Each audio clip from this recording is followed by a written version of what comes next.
통상적으로 경기 침체가 올 때마다 장단기 금리가 역전되는 현상이 계속 나타났었다는 거죠. 그러면 23년 상반기는 이미 침체 국면에 진입했다. 그러니까 생각보다 장기 침체 국면으로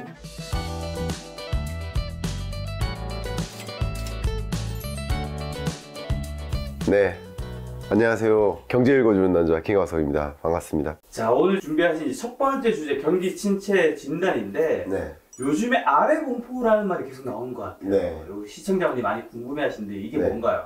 일단 이 아래 공포라는 이 R은 바로 리세션을 뜻합니다. 그러니까 경기 침체 공포 혹은 경기 둔화 공포, 저성장 국면에 본격적으로 진입하는 이것에 대한 걱정들이 굉장히 많아요. 근데 그 아래 공포를 상징하듯이 보여주는 가장 대표적인 그 잣대 혹은 데이터, 그게 장단기 금리 역전 현상이에요. 예를 들어 보면 제가 우리 PD님한테 돈을 빌려드려요. 1년 있다 갚아도 됩니다 하면서 빌려드려요. 그리고 돈을 또 빌려드리는데 내일 갚으면 됩니다. 두 가지, 장기로 빌려줄 때가 있고 단기로 빌려줄 때가 있는데 아무래도 장기로 빌려줄 때 어떨까요? 금리가 높지 않을까요? 그렇죠. 그 맞아요. 네. 그러니까 결과적으로 장기 금리가 단기 금리보다 높은 게 정상적인 거예요. 왜냐하면 그 장기 동안 그 돈을 빌려주는 그런 과정에서 여러 가지 리스크들이 발생할 수 있거든요. 그렇죠. 뭐 소득이 줄어들 수도 있고 뭐 여러 가지 이슈가 발생해요. 아플 수도 있고 여러 가지 변수들이 있기 때문에 그 동안에 무슨 일이 있을지 모르니까 이자를 더 많이 받는 게 정상인 거예요.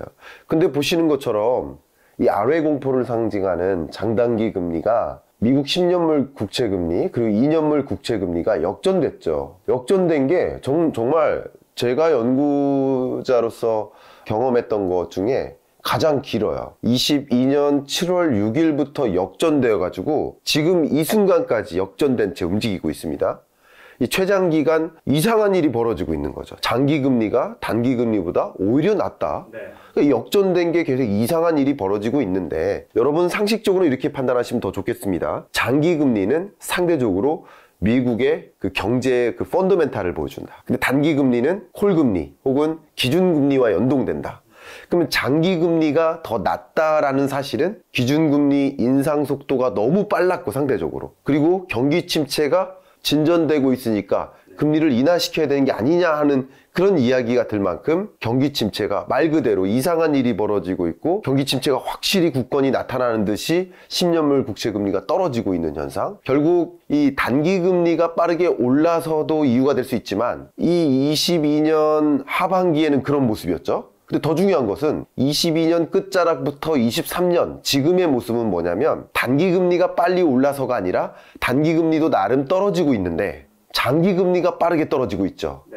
그러니까 둘 다 오를 때 단기금리가 빨리 올라서 나타나는 역전과 둘 다 떨어질 때 역전되는 현상은 다른 거예요. 그러니까 두 가지가 다 만나는 거죠. 그러니까 이게 아래 공포를 보통 보여주는 이러다가 리세션 오는 거 아닌가 하는 걱정들, 어쨌든 이상한 현상이 일어나고 있는 것이고 이런 현상이 있을 때 반드시 리세션이 오는 것은 아닐 수 있어요. 그러나 통상적으로 경기 침체가 올 때마다 이 리세션, 장단기 금리가 역전되는 현상이 계속 나타났었다는 거죠. 그래서 그렇고 실제 OECD 경기 선행지수나 여러 경기 선행지수들을 보면은 이 아래 공포에 해당되는 장단기 금리 역전 현상 여부, 이게 하나의 변수로 들어가요. 그만큼 그냥 무시하고 넘어갈 수 없는 그런 아래 공포 현상이 나타나고 있다고 볼 수 있는 거죠. 자, 아래에서 보면 리세션이 경기 침체를 결국 뜻하는데 네. 2023년에 경기 침체에 온다는 얘기 2022년에 굉장히 많았는데 네. 이제 들어온 건가요? 저는 이미 들어왔다고 생각을 합니다. 네. 예, 이미 들어온 거라고 볼 수 있습니다. 예, 제가 경기 사이클을 여러분께 좀 소개해 드리고 싶어요. 여러분이 이 경기 사이클을 간단한 개념임에도 불구하고 그냥 우리 재테크를 공부하거나 하실 때 그냥 머릿속에 장착하고 계시면 훨씬 유리합니다. 그래서 제가 보여드리는데 항상 경기는 이렇게 순환합니다. 그 순환할 때 이 제로에서 플러스 고점을 향해 올라가는 이 구간을 우리는 확장한다. 그래서 확장기. 그리고 정점에 이르렀다가 다시 좀 소강돼요. 이걸 리세션이라고 해요. 둔화기. 그리고 제로에서 지하실로 파고 내려가요. 이걸 디프레션. 말 그대로의 침체기예요. 그리고 그 저점에서 다시 제로를 향해 올라가요. 회복기예요. 회복기를 거치면 또 확장기를 거치겠죠. 이렇게 경기가 과열됐다가 식었다가 과열됐다가 식었다 해요. 이런 현상이 왜 오는 줄 아세요? 자, 보세요.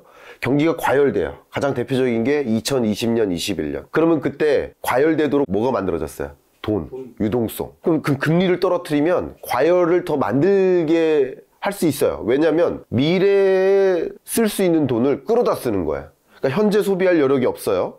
근데 금리가 낮아지면 현재 소비를 즐기기 위해서 지금 현재는 소득이 없지만 미래 소득을 갖다 쓰는 거예요. 갖다 쓰다가 적극적으로 소비하다 보니까 기업들도 적극적으로 신규 투자하다 보니까 경기가 확장이 돼요. 그럼 주식 투자 관점에서는 주가가 버블이 일어나요. 부동산 가격도 버블이 일어나요. 근데 생각해 보세요. 버블이 일어났다가 이게 소강됩니다. 소강되는 이유는 뭐예요? 미래에 쓸 수 있는 돈을 이미 가져다 썼으니까. 더 이상 추가적으로 쓸 수 있는 게 아니에요. 그러니까 현재 소비할 수 있는 여력도 있고 미래 소비할 수 있는 여력도 있을 텐데 이걸 가져다 썼으니까 자연스럽게 경기가 순환하는 거예요. 그러니까 경기가 안 좋을 때 경기를 부양시키기 위해서 금리를 인하했는데 그것이 결국 경기를 확장시키기는 하지만 그것 때문에 또 과열이 일어나고 정점에 이르면 그것이 또 소강되는, 이게 경기는 항상 순환합니다. 다만 이 순환이 이 그래프 모양하고 똑같진 않죠. 더 치고 올라갈 수도 있고 더 치고 내려갈 수도 있고 이게 짧아질 수, 주기가 짧을 수도 있고 길어질 수도 있는 거예요. 그러나 이런 사이클을 갖는다. 그러면 우리 여러분들도 동의하다시피 그 확장 국면을 이미 지났잖아요. 20년, 21년 중하반기, 이게 확장기의 정점이에요. 정점에 이르르고 21년 끝자락부터 금리 인상 시작했죠, 우리나라는. 그때부터 이제 둔화가 온 거예요. 21년 하반기. 근데 이 둔화되는 흐름에서 전쟁이 터졌고 고물가를 만들었고 그게 이 둔화를 더 강하게 끌어내렸고 더군다나 금리 인상을 시작했는데 이 물가 잡겠다고 금리 인상 속도를 굉장히 앞당긴 거죠. 빅스텝, 자이언트 스텝, 이런 엄청난 긴축 행보를 보였죠. 그런 것들 때문에 침체 국면으로 들어가는 거예요. 이거 자연스러운 경기 침체 현상이고 지금 경기 침체가 안 오면 그게 더 이상한 일이 돼요. 제가 왜 그렇게 말씀드릴 수 있냐면 월드뱅크가 말이죠. 이미 23년 경제성장률 전망치를 발표했는데 지난 1월입니다. 그게 1.7%예요. 이 1.7%의 의미가 뭐냐면 글로벌 경제 관점에서 1995년 이래로 우리 세계 경제 위기가 두 번 있었어요. 보시는 것처럼 2008년 글로벌 금융위기, 그리고 2020년 팬데믹 위기. 심지어 여러분 1998년 IMF 외환위기 그 충격 있지 않았느냐 할 텐데 세계 경제는 그때 경제 위기까지는 아니었습니다. 우리나라의 위기였죠. 어쨌든 1995년 이래로 경제 위기가 두 번 있었는데 그 두 번을 제외해 놓고 보면 1.7% 성장률이 가장 낮아요. 이게 경기 침체예요. 경기 침체가 안 오면 더 이상한 거예요. 월드뱅크 이코노미스트들이 이렇게 전망하고 있는 거예요. 자, IMF도 마찬가지예요. 자, IMF가 지난 21년 10월까지만 해도 세계 경제 성장률이 이렇게 경제 충격을 경험하고 팬데믹 때 그리고 회복됐다가 이렇게 나름 고성장을 유지할 거라고 전망했단 말이죠. 근데 22년 1월 들어서 전쟁이 터지죠. 고물가가 나타나죠. 조정. 그 고물가에 따라서 고물가를 잡기 위해서 강력한 긴축 행보 보이죠. 그 금리가 엄청나게 부담이 돼요. 기업 입장에서. 그러니까 당연히 또 한 번 조정 7월 달에. 그리고 10월 달에 또 한 번 조정. 지금 현재 10월 기준으로 세계 경제 성장률을 2.7%로 전망했는데 그런데 평년 성장률이 보시는 것처럼 3.5% 수준이에요. 그러니까 3.5%를 밑도는 3.2%, 22년은 둔화 국면, 그리고 23년은 침체 국면, 3%도 채 안 되죠. 그런 성장률은 말 그대로 앞에 강조했듯이 두 번의 경제 위기를 제외하면 글로벌 경제 관점에서 가장 충격적인 경제 침체예요. 경제 위기는 아니지만 경기 침체라는 거죠. 경제 위기랑 경기 침체는 구분하셔야 됩니다. 반드시 구분하셔야 돼요. V자로 완전히 꺾였다가 돌아오는 게 경제 위기. 마치 폭풍우가 쏟아져 가지고 여기 있는 뭐 나무가 부러지고 이런 게 경제 위기 같은 날씨. 경기 침체는 장맛비가 계속 내려가지고 계속 암울한 느낌, 다크한 느낌. 그런 느낌이에요. 그게 경기 침체 국면이에요. 그러니까 중장기적으로 그런 저성장 국면에 계속 진입할 가능성이 높아지는 거예요. 글로벌 경기 침체가 온다라고 월드뱅크가 전망하고 IMF가 전망하는데 근데 그렇게 전망한 것이 아니다? 예를 들어 경기 침체가 안 온다? 그럼 더 이상한 일이 벌어진다는 거죠. 오히려 그렇게 전제하고 지금 많은 기업들이 움직이고 있는데 경기 침체가 안 오면 더 이상한 일이라는 거죠. 그만큼 글로벌 경기 침체가 이렇게 진전되고 있다 강조하고요. 지금은 전망치만 말씀드렸잖아요. 이제 선행지표를 가지고, 이건 그러니까 다시 말씀드리면 IMF나 월드뱅크 같은 유엔도 포함입니다. 이런 국제기구들이 경기 침체로 23년을 전망했단 말이에요. 유엔도 지난주에 성장률 전망치를 발표했는데 2%가 안 됩니다. 그러니까 세계의 주요 국제기구들이 여기에 저보다 훨씬 나은 이코노미스트들이 200~300명씩 있습니다. 그렇게 경제 전망하는 거예요. 근데 이런 기구에서 가끔 이제 우리 댓글로 근데 IMF, 월드뱅크 전망 맞냐고, 자꾸 틀리지 않냐고. 그러면 틀리면 누구 말 믿으실 거예요, 그러면? 그죠? 그러니까 이런 것이 전제가 깔려야 된다라고 보시고요. 제가 왜 이걸 전제로 깔아야 된다고 하냐면 제가 있었던 현대경제연구원도 한국 경제 성장률을 전망할 때 세계 경제 성장률이 이 산시간에 있을 거 아니에요. A 더하기 B 더하기 C가 D다. 이 D가 한국 경제 성장률 전망치다. 만약에 그럼 A는 예를 들어서 세계 경제 성장률이겠죠. 이걸 뭐를 넣을까요? IMF 전망치를 넣어요. 그러니까 이게 현대경제연구원만 그런 게 아니라 한국은행 경제전망치도 그렇고 기획재정부 전망치도 그렇고 그냥 LG경제연구원이든 우리나라에 있는 우리나라뿐만 세계에 있는 모든 경제연구기관들이 자국 경제 성장률을 전망할 때 세계 경제 성장률 전망치 전제치를 IMF를 깔아요. 이걸 왜 깔겠습니까? 이 정도면 테크니컬하게 제가 충분히 입증이 됐을 것 같아요. 믿고 가는 게 맞다는 거죠, 일단은. 그리고 틀린 게 아니라 조정되는 거예요. 계속 여건이 바뀌니까. 그렇게 받아들이시고 지금은 국제기구들의 전망치에 기초해서 이렇게 세계 경제가 흐름이 일어나고 있다라고 말씀드린 건데 제가 스스로 한번 말씀드려 보겠습니다. 제가 자주 찾고 있는 데이터 플랫폼인데요. CIC에서 제가 데이터를 게더링해서 유료 플랫폼이지만 어쨌든 제가 이렇게 게더링해서 그래프로만 옮긴 것 뿐이에요. 보시면 세계 주요국들이 이 PMI 지수가 뭐냐면 제조업 경기라고 보면 좋아요. 근데 이게 50을 상회하면 뭐예요? 확장 국면. 50을 하회하면 수축인데 이렇게 50을 밑돌기 시작했어요. 22년 끝자락부터. 근데 이것은 보통 선행지표거든요. 그러면 23년 상반기는 이미 침체 국면에 진입했다. 이렇게 판단하시면 맞고요. 또 제가 이렇게 자꾸 보여드리는 게 차고 넘칩니다. 증빙해 드릴 수 있는 것이. 침체기라는. 그리고 OECD 경기 선행지수. 지금은 선행지수로 지금 보여드리는 거예요. 세계 주요국들의 OECD 경기 선행지수가 있는데 이것도 OECD에서 제가 데이터를 받아서 그래프로만 표현한 거예요. 제가 이 숫자를 만든 게 아니죠. 숫자를 받아서 분석한 것 뿐입니다. 이렇게 100 밑으로 하회한 채 계속 떨어지고 있죠. 이런 현상이 경기 침체를 예고하는 지표들이에요. 실제 경기 침체가 오고 있다. 23년 상반기는 경기 침체 국면에 진입했다. 이렇게 판단하시면 도움이 되겠습니다. 지금 여기서 둔화기랑 침체기에서 지금 현재는 침체기에 있다고 보면 되나요? 그렇습니다. 둔화에서 침체로 넘어가는 시점.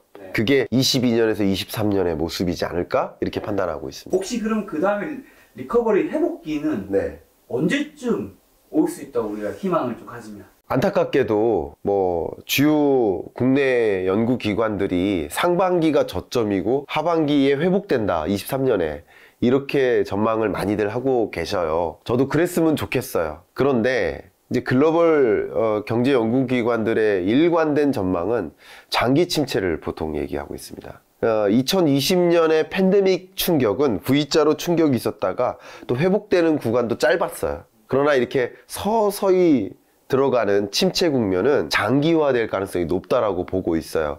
그렇기 때문에 장기 침체에 대응하는 그런 노력, 이게 계속 이게 스파이럴이라고 표현하는데 소용돌이. 한번 거기에 들어가면 빠져나오기가 어려워요. 그런 국면에 진입할 가능성이 있어요. 이게 왜 그러냐면 금리가 이미 높아졌죠. 기업들이 투자를 위축시키죠. 투자를 위축시키다 보면 고용 침체가 후순위로 찾아와요. 그럼 너도 나도 소득이 전반적으로 줄어들어요. 그러니까 소비할 수가 없어요. 소비하지 못하니까 기업들은 또 뭐해요? 투자를 또 못해요. 신규 사업 해봤자 생산 설비 용량을 늘릴 수가 없어요. 이 옷이 잘 팔려야 옷 공장 설비를 늘리고 컨베이어 벨트를 늘리는데 옷이 안 팔리는데 이걸 왜 해요? 신상품 왜 출시해요? 잘 안 나가는데. 그러니까 그런 것들을 아끼는 게 투자 위축이에요. 기업들의 투자 위축. 그러니까 이런 것들이 계속 뭐 하는 거예요? 악순환의 고리에 들어가는 거예요. 그러니까 생각보다 장기 침체 국면으로 진입될 수 있으니까 우리는 단단히 준비해야 되고, 특히나 우리나라 경제는 안타깝게도 단기적인 이런 대외 충격을 경험하고 있잖아요. 근데 중장기적으로도 우리나라만이 안고 있는 숙제가 있는데 그게 인구 변화예요. 그러니까 우리는 인구 보너스 시대에서 인구 오너스 시대로 전환을 시작했거든요. 인구 보너스 시대는 뭐냐면 쉽게 말하면 우리 1인당 인구가 이 커피를 한 잔씩만 사 먹었다고 생각해 보세요. 그러면 커피 매출액이 하나에 1원이라고 하면 100명 인구가 있으면 100원의 매출액이 나오죠. 근데 인구가 감소해요. 90명으로 만약에 줄었어요. 역시 한 잔씩 똑같이 사 먹어요. 근데 커피 매출이 어떻게 돼요? 90원으로 줄어들죠. 그러니까 인구가 감소함에 따라서 각자의 1인당 소비 지출액이 유지되거나 투자액이 유지된다 하더라도 경제 규모는 쪼그라들 수 있는 거예요. 내수 시장이 작아지죠. 그렇죠. 그걸 인구 오너스 시대라고 해요. 그러니까 인구 보너스에서 인구 오너스 시대로 접어들고 1인당 부담해야 될 부담액이 특히 고령자에 대한 부양 부담 이게 계속 이걸 노년층에 대한 부양부담, 노년 부양비 이렇게 표현하는데 노년 부양비가 계속 가중돼요. 쉽게 말하면 4명이서 1명을 부양하다가 2명이서 1명을 부양하고 1명이서 1명을 부양해야 되는 그런 시대로 가는 거야. 인구는 감소하는데 전체 인구에서 고령자가 차지하는 비중은 급격히 늘어요. 그래서 이것을 인구 감소와 고령화 이 두 가지 인구 구조 변화가 같이 맞물리는 국면이에요. 그러니까 경기 침체도 나왔고 대외적인 충격도 있는데 거기에 더해서 우리나라만이 안고 있는 풀어야 될 숙제가 같이 있으니까 장기적으로 우리나라가 저성장 국면 그러니까 이런 대외적인 충격이 없어도 우리나라 성장세를 저성장 국면으로 진입할 것으로 전망을 하고 있었어요. 그런데 이런 대외적인 충격이 더 민감한 거예요. 왜 그런지 보세요. 우리 건강해요. 건강한 청년이에요. 뭐 길 가다가 뭐 쓰러져가지고 뭐 무릎이 예를 들어 나갔어요. 그러면 뭐 병원 다니고 하면 금방 낫는데 뭐 어르신들은 한번 부상이 있으면 다시 회복되기 어렵죠. 그러니까 그만큼 기초 체력이 얼마큼 받쳐두느냐에 따라서 대외적인 충격에 얼마나 잘 대응하느냐가 결정될 수 있는데 우리나라가 기초 체력 자체가 계속 쪼그라드는 모습인데 인구 구조 변화 그 밖에 여러 가지 문제가 그런데 이런 대외적인 충격까지 같이 만났으니까 우리나라로서는 특히나 악재 상황이라고 볼 수 있는 것이죠. 그럼 이 2023년만 놓고 봤을 때는 좀 한국 경제는 어떻게 보시는지랑 자, 아까 좀 말씀하신 경기 침체 구체적으로 좀 어떻게 보나요? 네. 제가 지난 10월에 경제 전망서를 냈고요. 그때 23년 경제를 1.9%로 전망했어요. 이 그래프 보시는 것처럼. 그리고 11월에 KDI가 11월에 또 한국은행이 그리고 기재부가 12월에 이렇게 계속 굳이 따지면 한 기관이 전망했다고 가정했을 때 하향 조정하는 흐름이죠. 지금으로서 제가 이 한국 경제를 전망했을 때는 뭐 죄송한 표현이지만 1.4%로 전망을 합니다. 왜냐하면 10월에 전망치를 낼 때 3가지 시나리오를 제시했는데 3가지 시나리오 중에 2가지 시나리오는 이미 끝났어요. 그 전제 조건이 안 맞아요. 예를 들어서 22년 내에 전쟁이 종식된다라는 가장 낙관적인 시나리오가 있었어요. 이건 끝나간 거죠. 이런 식으로 2가지 시나리오가 날라갔고 지금 가능한 시나리오가 3번째인데 그게 1.4%예요. 이게 한국 경제의 흐름인데요. 아까 세계 경제도 제가 말씀드렸습니다만 우리나라가 1960년 이래로 4번의 경제 위기를 경험했습니다. 첫 번째가 1980년 오일 쇼크에 따른 충격, 역성장했죠. 두 번째가 1998년 IMF 충격으로 또 경제 위기 역성장했죠. 세 번째가 글로벌 금융위기에 따른 대외적인 충격으로 역성장까지는 아니지만 최악의 경제를 맞이했어요. 경제 위기. 그리고 네 번째가 팬데믹 경제 위기 마이너스 0.7%. 우리나라는 1960년 이래로 이렇게 4번의 경제 위기를 경험했는데 그런데 23년 성장률 전망치 이 중에서 기재부께 맞다라고 가정한들 아니면 제가 가장 낙관적으로 전망했었던 1.9%가 맞다라고 가정한들 상관없이 1.6이든 1.9든 상관없이 23년 성장률은 4번의 경제 위기를 제외하면 가장 낮아요. 경기 침체를 전망하고 있다는 거죠. 경기 침체라는 표현을 여러분 경제 위기라고 오해하시는 분들이 좀 계셔서 경기 침체 과연 올까 자꾸 이렇게 생각하시는데 경기 침체를 경제 위기라는 단어하고 좀 구분하실 필요가 있고요. 정말 말 그대로의 뭐 저성장, 역성장까지는 아닌데 그런 국면으로 진입한다는 것이 다 그렇게 전망을 하고 있는 거예요. 그렇게 진입할 거라고 보고 있고요. 근데 경기 침체가 어떻게 오느냐, 우리나라 경제 왜 이렇게 침체 오느냐 이런 질문을 많이 하시는데 역시 고금리의 역습이다라고 생각하시면 좋아요. 이 그래프 보시면 월드뱅크에서 비교를 해줬어요. 그동안의 긴축의 시대 때 99년 2004년, 2015년 이 세 번의 긴축의 시대, 금리 인상기예요. 가장 여러분이 많이 기억하시는 게 15년이죠. 2008년 글로벌 금융위기 때 금리 인하했다가 금리를 인상하기 시작했는데 그게 15년, 16년, 17년, 18년 이렇게 금리 인상기예요. 그때의 금리 인상 행보랑 지금 22년 3월까지 이어지고 있는 이 금리 인상 행보는 레벨이 다르죠. 왜냐면 왜 레벨이 다를까요? 이렇게 이례적인 금리 인상을 왜 했을까요? 그건 고물가 때문이에요. 그러니까 이례적인 물가를 만났고 이례적인 물가를 잡기 위해서 이례적인 통화 정책을 가동하다 보니까 그 고금리에 따른 역습을 받는 게 23년의 모습이에요.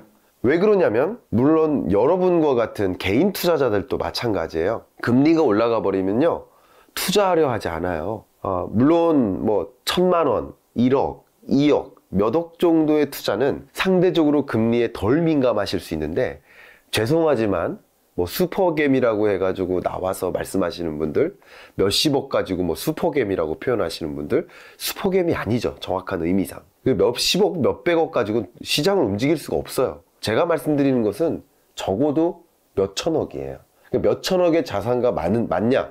많아요. 굉장히 많습니다. 저도 예를 들면 우리 금융사들이 VIP 고객을 적극적으로 이렇게 상담하는 그런 센터들이 있어요. 강남에도 있고 뭐 이렇게 센터들이 있는데 그런 이제 지점장들하고 얘기하면 그런 몇천억짜리 조 단위의 몇 조 단위의 그런 투자 자산을 갖고 있는 사람들이 굉장히 많습니다. 실장님도 몇천억 있으신가요?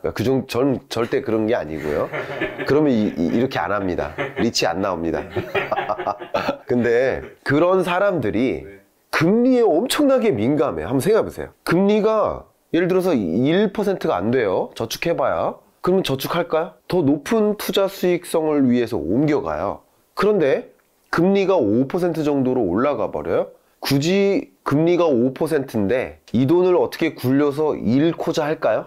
시드 자체가 크니까 5% 수익성을 위해서 5%라는 계속 이자 소득을 영위할 수 있으니 굳이 위험한 국면에 무리하지 않아요.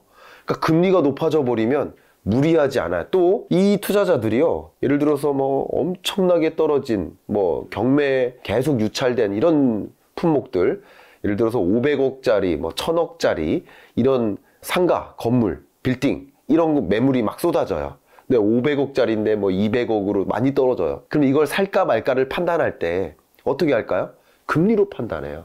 왜냐면 여러분 상가를 하나 갖고 있다고 생각해보세요. 통상적으로 병원이 들어가 있는 상가가 아니면 그거 빼면 통상적으로 공실이 없다고 전제할 때 수익률이 5% 정도 돼요. 임대 수익이. 근데 금리가 5%면 굳이 그거 살까요? 그리고 대출 금리가 만약에 7%, 8%예요. 그거 살까요? 절대 안 하거든요. 그러니까 금리에 이렇게 민감한 거예요. 여러분들은 덜 민감할지 모르지만 여러분이 민감하든 안 민감하든 상관없습니다. 그거는 시장에 영향을 안 줘요. 돈의 이동을 누가 만든다? 이런 대형 투자자들이 만드는 거예요. 그럼 그 돈의 이동을 관찰해야 되는데 이렇게 돈 때문에 투자를 적극적으로 안 하듯이 기업들도 그래요. 기업들도 이 주식 시가총액 이게 뭐예요? 자기 자본이에요. 타인 자본이 있죠. 이게 뭐예요? 채권을 발행해서 돈을 빌려서 마련한 돈이에요.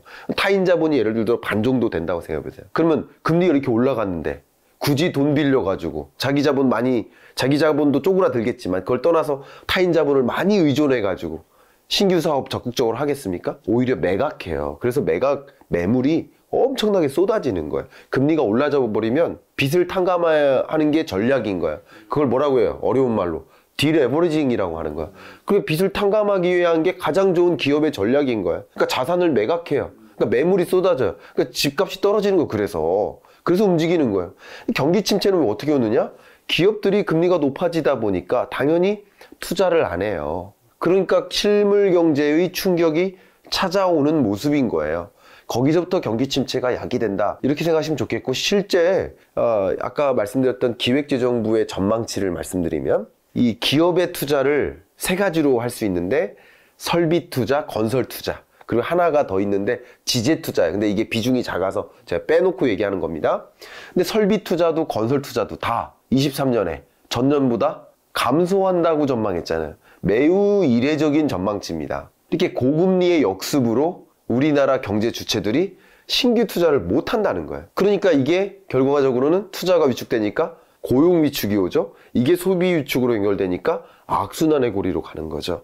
이렇게 경기 침체가 찾아온다고 생각하시면 도움이 되겠습니다. 실장님이 경기 침체 이렇게 찾아온다고 하니까 많은 분들이 오해하는 게 주식도 그러면 이제 앞으로 엄청 더 떨어지는구나. 네. 그러면서 이제 진짜 조심해야 되는구나라고 이렇게 생각하는데 네. 이게 좀 다르다면서요. 저는요, 이 주식 관점에서는 이렇게 말씀드리고 싶어요. 결국 주식 시장에 돈이 가장 많이 유입되는 국면이 있고 아니면 돈이 유출되는 국면이 있는데 그것은 결국 금리가 결정한다. 그래서 금리의 정점이 언제인지를 판단하면 제가 김작가 TV에서도 나와서 계속 지난 가을부터도 말씀드렸습니다만 23년 2분기가 기준금리의 정점이라고 보시면 좋아요. 뭐 조심스럽지만 23년 4월 달을 저는 미국 기준금리의 정점이라고 생각합니다. 그러면 그 정점에 이르는 동안 주가가 계속 떨어지는 게 아니라 그 정점으로부터 대략 6개월 전에 저점이 형성된다. 그래서 22년 10월이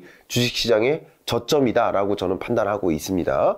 그리고 22년 10월 이후에는 주가가 반등하는 것인데 저점 이후에 반등세는 있을 것인데 경기 침체는 상대적으로 기울기를 결정한다. 저점이냐 정점이냐는 기준금리가 결정하고 경기 침체는 기울기를 결정한다. 이게 왜 그러냐면 투자자들이 이제 정점 왔으니까 곧 올 거니까 주식 투자해도 돼 하면서 기대감에 주식시장에 돈을 유입시켜요. 조금씩 그러면 대형 투자자들도 내가 뭐 한 지금 3조 원 있는데 이 중에 한 500억 원 정도는 주식할까? 이렇게 돈이 움직이는 거예요. 돈이 그렇게 조금씩 움직이다가 여러 실적 발표들이 나요. 기업들이 실적 발표를 하는데 예상치를 밑돌아요. 그런 것들이 발표되는 게 경기 침체인 거예요. 그러면 주가가 또 조정되는 거죠. 올라갔다가 조정됐다가 올라갔다가 조정됐다가 이런 걸 반복하기 때문에 주식시장은 박스권 장세에 놓일 가능성이 높고요. 그래서 리치 채널에서 굉장히 중요한 게 이런 23년의 주식시장일수록 주식 투자를 해야 되겠다고 판단하시는 분들만큼은 매우 적극적으로 종목을 구분하셔야 된다. 이 말씀을 좀 강조해 드리고 싶습니다.